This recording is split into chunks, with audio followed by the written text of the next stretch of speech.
The Gibbon Buffaloes got out to a slow start Thursday night as their first two drives they gave up an interception and a fumble in their game against Centura. Coach Mark McLaughlin brought the team together after his second turnover and gave the team a pep talk before the Buffaloes turned things around in a 64-0 win.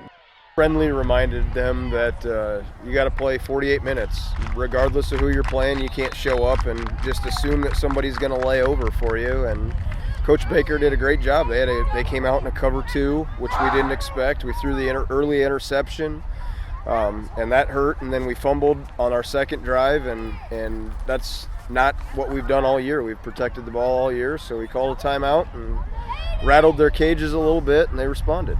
They don't like it. They don't like getting chewed out. I mean, nobody likes getting chewed out, and they know that they're better than what we were doing in the first 4.5 minutes of the game, and they want to win just as much as anybody else. They want to succeed, not just on the score, but they want to run plays right, and I think it's a self-standard thing for them.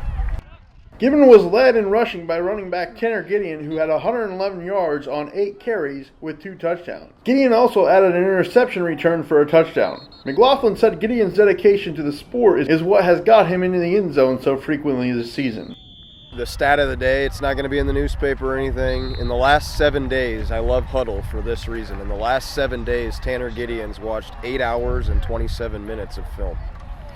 That's why Tanner Gideon scores touchdowns. 8 hours and 27 minutes in the last 7 days. That's over an hour a night. I mean, there's some kids that don't watch that much in a year, and he does it every week.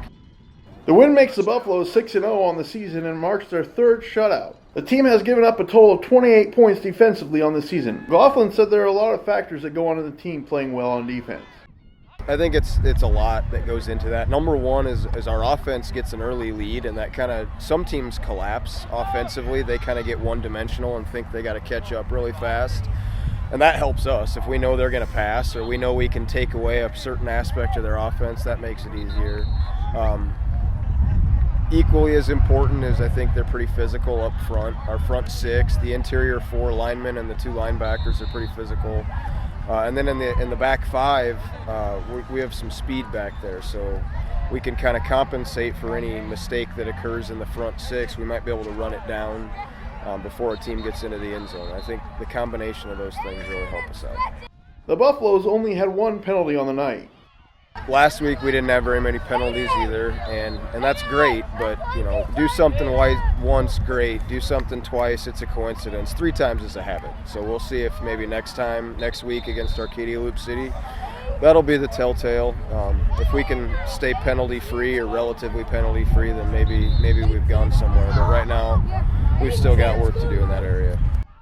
McLaughlin said he expects his team to see their first big test next Friday against Arcadia Loop City. The Buffaloes are averaging a 47-point win margin, so McLaughlin said it can be tough to remind the players that as the season moves along, not all games will be played with a comfortable lead.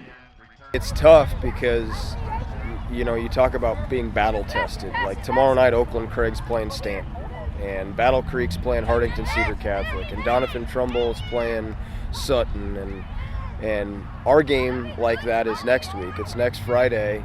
And it'll be our first one. Bridgeport was a tough team too, but it's tough to keep reminding your kids that 64-0 is not necessarily indicative of how the season is going to go. There will be teams that can stop inside zone, and there will be teams that can stop our elementary pass plays that we've run. There will be teams that can run fullback dive for 4 yards on us. And we have to be prepared for that. And I don't really know the answer to the question, how you get them to understand that. I think it's something that we'll find out Friday night if they do understand it. Reporting in Cairo, I'm Zach Mayhew.